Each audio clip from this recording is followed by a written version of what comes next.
No, so ngayon no, dito sa mundong ito no, araw-araw ko talagang nakikita ang mundong ito kung gaano kasama no. Araw-araw nag-iiba no. For the sake of money, ang tao gagawa talaga ng kalokohan. Maabot lamang kanilang mga pangarap, abot ang kanilang mga gusto sa buhay no. Sa katiting man lamang no, na pangangailangan, dinadaan pa nila yan sa nakawan no. Araw-araw talaga ang tao humahabol sa pira. Parang ang tao ay sumasamba sa salapi. Ito yung nakikita ko sa mundong ito. Gaano kasama no. Every time no na ganito ang ginagawa ng mga tao, para bang binigyan nila yung sarili nila no, na walang halaga na sa harap ng Panginoon. Ang akala nila sa ganito mga ginagawa ng bawat tao no, na magnanakaw ka or for the sake of money no, nagagawa ka ng mga kalukuhan para to earn money, madagdagan yung pira mo or kayamanan mo. Every time nagagawa ka ng kalukuhan, para bang yung sarili mo ginagawa mo ng basura. Pagdating ng panahon, maniwala ka sa akin, wala ka ng kwenta sa paningin ng Panginoon. Kung ganyan ang ginagawa at patuloy na ginagawa ng tao ang ganito, maniwala ka sa akin, ang kabayaran ng kasamaan ay kamatayan. Ang paggawa ng kasalanan ay madali lamang, parang pagkain ng kasalanan na matamis talagang nguyain at masarap lunukin. Pero sa katagalan, sasama yan sa iyong tiyan. Maniwala ka sa akin, magbubunga yan ng kamatayan. Ganyan ang buhay dito sa mundong ito. Ang tao, kahit gaano pamumuhay na kahit gaano pa siya na mamumuhay na mapagkumbaba, kung darating ay isang bagay na magpapabago sa kanyang isip at puso, yung salapi, yung tao nagiging mapagmataas na yan at nagiging sakim at nagiging masama. Walang tao na hindi gumagawa ng mga ganyan na mga kalukuhan na hindi talaga mabibitag sa sarili niyang pagnanasa sa laman no, na magbubunga ng kamatayan.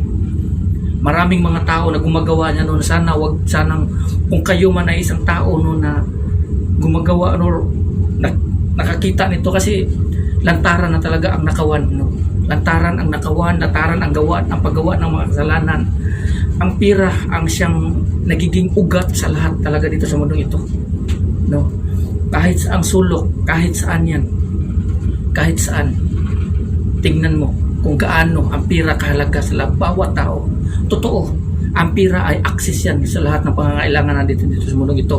Kasi sa pamamagitan ng pira, mabibili natin yung mga gusto nating mabili. Pero sa oras na yung sa puso at isip mo, ito ay palagi mong kumbaga pinagsikapan mong maabot sa puso at isip mo. Kasi palagi mong tatandaan, no? Maraming mga tao nagsasabi, di bali na mamatay sila kasi yung kayamanan naman nila na pinaghirapan na ganito ganyan is may iwan naman nila doon sa kanilang mga anak. Maniwala ka sa akin, may iwan nga yan doon sa iyong mga anak. Anong mangyayari sa iyo sa paningin ng Panginoon, sa harap ng Panginoon, sa paghuhukom? Itatapon ka sa impyerno. Tingin mo ba yung mga anak mo ay hindi rin makapagmamana sa kasamaan na iyong ginagawa? Kung saan ka patungo, doon din patungo ang iyong mga anak. Kung hindi yan mumulat. Kung akala nyo itong mga bagay na ito, kung akala nyo itong mga bagay na ito ay hindi ito nakikita ng Panginoon, na ganito yung mga pag-iisip, kung akala nyo, maniwala kayo sa akin, itong lahat ng bagay na ito, alam ito ng Panginoon. At sa matagal, at sa katagalan, magdudusa ang bawat tao. Bakit mo ibibinta yung kaluluwa mo kay Satanas sa pamamagitan ng salapi dito sa mundong ito na hindi mo mapakinabangan habang buhay? Pagsikapan natin maabot yung mga kayamanan na siyang magbubunga ng buhay na walang hanggan doon sa ating Panginoong Kristo. Hindi dito sa mundong ito. No, na siya bang ibubuhos natin yung buong nating lakas, kaalaman, or ano pa man, for the sake of money. Maraming mga tao no, na makipag-away, nakipagpatayan para lamang makuha or maabot ang katiting lamang na salapi. Na akala niya yung mga bagay na yan mapapakinabangan niya habang buhay, kundi sa temporary lamang dito sa mundong ito. Kahangalan ang isang tao na halos sumasamba na sa salapi, na lahat na lang ng ginagawa, lahat ng mga ginagawa puro na lang salapi. Wala na ang Panginoon sa puso, wala na ang desire to worship God, to know God, to search God, at pahariin ang Panginoon sa kanilang bawat puso. Wala na.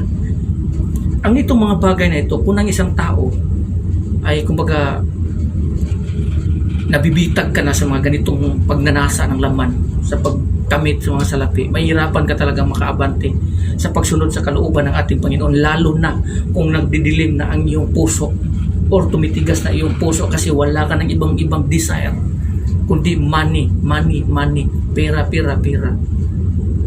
Maniwala ka sa akin, itong mga bagay na ito magiging patibong ito sa iyo. Sinabi na yan dito sa kasulatan, money is the root of all kinds of evil. Maniwala ka sa akin.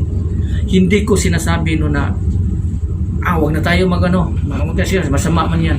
Hindi nyo naintindihan ng ganun. Ang sinasabi doon, lahat ng tao nangangailangan sa lapi. Pero kung ang isang tao ay nagiging gahaman, nagiging sakim, nagiging magnanakaw, lahat na lang ginagawa, yung mga negosyo hinahaluan ng mga kalukuhan para madagdagan yung bill, madagdagan yung mga babayarin ng mga tao for the sake of money, lahat. Sa haluan nyo ng kalukuhan, pagdating ng araw, maniwala kayo sa akin, ilalayo kayo sa presensya ng Diyos. Lagi niyong tatandaan na kailangan ang bawat tao may takot sa Panginoon. Maniwala kayo sa akin. Ang kasalanan talaga, bunga yan, kamatayan. Kung akala nyo ang Panginoon, mababayaran nyo, katulad dito sa mundong ito na ang batas mo mababayaran at malulusatan mo, maniwala ka sa akin, itatapon ka sa impyerno, doon mo pagsisihan kahit pinakakatitig ng iyong mga nagawa na kasamaan laban sa iyong kapwa.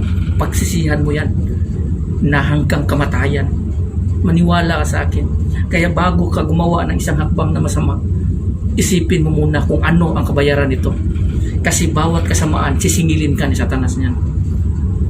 Pagbigyan ka na ganito, ibibigay ni Satanas ang lahat ng gusto mo paggawa ng kasamaan, pero hawak na niya yung kaluluwa mo.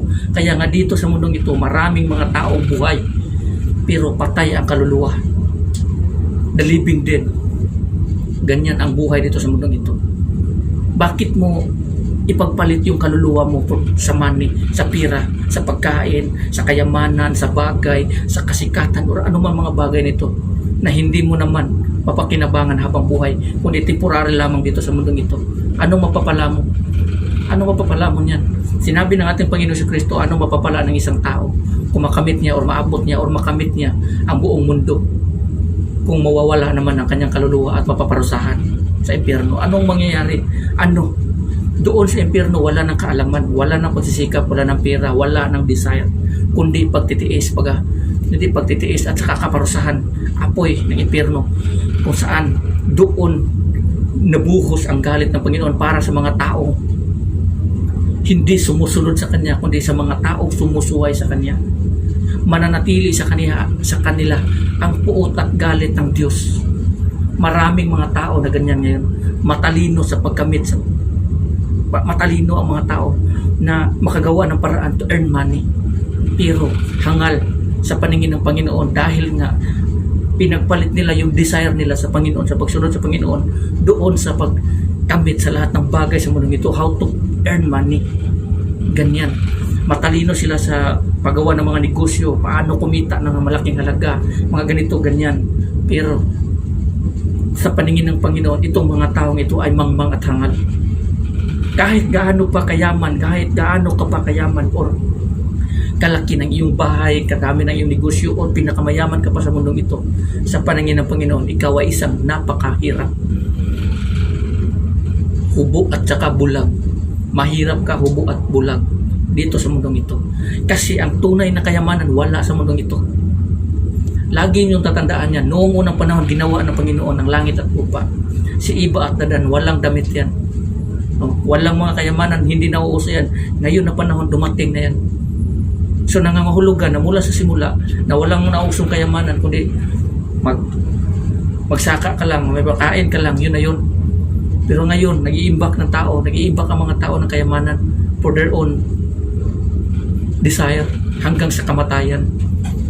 Kaya lagi niyong iisipin, lagi niyong tatandaan na huwag sana kayong magiging or madala sa mga taong magaling magsalita na ganito mga negosyo, ganito ganyan. Kasi maraming mga tao na ginagamit ni Satanas sa mga pamamagitan ng mga ganito prosperity. Maniwala ka sa akin. Sa oras na ang puso mo mapapalitan ng kayamanan, nagdidilim na yan sa kasamaan. At sa katagalan yan, mabubunga yan ng kamatayan. Maniwala ka sa akin. Ganyan ang mangyayari dito. Kaya lagi nating iisipin bago tayo gumawa ng isang hakbang. Isipin nyo ang nasa unahan kung ano ang mangyayari, hindi dito. Kung gagawa ka ng mga bagay dito, ano mangyayari sa akin sa unahan nito? Makapasok kaya ako sa kaharian ng Diyos? Kung i-desire ko ito, gamitin ko ito, buong lakas ko sa pagkamit ng tagumpay. Maabot mo nga yan pagtapos sorpresa. Halimbawa, maabot mo nga yung mga pangarap mo, tagumpay dito sa mundong ito. E paano kung yung sorpresa, kamatayan dumating sa iyo, kukunin ka ng Panginoon? Ay ano mangyayari sa iyo? Sa buong buhay mo, buong lakas mo at kaalaman mo, doon mo binubuhos sa negosyo. To claim money, to earn money. Sa pag-aaral, sa ano man. Tapos yung kamatayan, sorpresa dumating sa iyo. Ang Panginoon wala sa puso mo o hindi nag-aari sa puso mo. Anong mangyayari sa iyo? Impyerno ang diretso sa mga taong hangal, na mga taong gumagawa nito. So mag-ingat po kayo at mag-isip po kayo ng mabuti bago po kayo gumawa ng isang hakbang. Kasi pagdating ng araw, baka pagsisihan niyo po yan. Doon sa mundo ng patay, sa impyerno, sa mga taong napaparusahan, wala na talaga pag-asa. Huwag niyo pong sayangin ang buhay dito sa mundong ito na temporary lamang. Huwag niyo pong sayangin. Magsikap tayo dito sa mundong ito, pero para lamang may makain tayo to survive this life. Lagi nating uunahin ng Panginoon bago ang mga bagay dito sa mundong ito. At itong mga bagay na ito idadagdag ng sa Panginoon at sa atin pagdating ng panahon. Pero yung i-desire mo talaga, lahat ng lakas mo, binubuhos mo sa pagkamit nitong mga bagay na ito pagdating ng araw.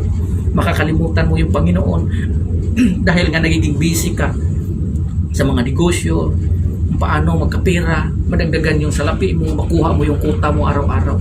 Pagdating ng araw, sorpresa dumating ang kamatayan. Anong mangyayari sa isang tao? Sa'yo. Malalaglag ka talaga pagdating ng araw. Huwag mong sayangin ang buhay mo dahil bawat isa sa atin dito sa mundong ito, bawat tao, pinatuluan niya ng ating Panginoong Jesucristo doon sa cross. Tayo ay sinagip niya sa kaparusahan. Lagi niyong tatandaan yan. Niligtas tayo ng ating Panginoon sa kanyang kamatayan sa cross upang tayo ay magkaroon ng daan patungo sa Ama sa pamamagitan ng ating Panginoon Jesucristo. Pero kung ganitong mga pangyayari na lagi nating iisipin yung mga kamundong bagay, lagi niyong isipin, sinasabi dito sa Biblia, ang taong nagmamahal sa mundong ito ay kaaway ng Panginoon. Kung minamahal mo ang mga bagay dito sa mundong ito, kayamanan na ginawa mo yung sarili mo na magiging kaaway ng Panginoon. At lagi mong tatandaan, ang taon na kaaway ng Panginoon ay wala talagang pag-aasa pagdating ng panahon. Lagi nyo tatandaan, darating yung oras, darating yung araw, haharap tayo sa Panginoon for judgment.